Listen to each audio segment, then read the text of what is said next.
बिस्मिल्लाहिर्रहमानिर्रहीम। वह कौन से जानदार हैं जो बिना माँ बाप के पैदा हुए। प्लीज वीडियो अच्छा लगे तो लाइक और शेयर जरूर करें और सब्सक्राइब करना ना भूलें। 1. हजरत आदम अलैहिस्सलाम।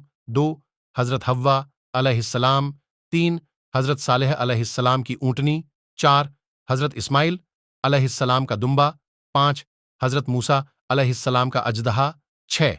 हजरत ईसा अलैहिस्सलाम का चमगादड़ जो उन्होंने बनाया था। 7. हमारे नबी करीम की बुर्राक। 8. काबिल की रहनुमाई करने वाला कौवा।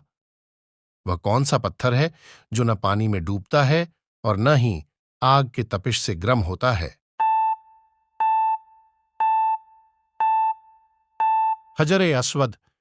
बिल्ली अगर बर्तन में मुंह डाल दे तो क्या बर्तन पाक रहेगा या नापाक हो जाएगा।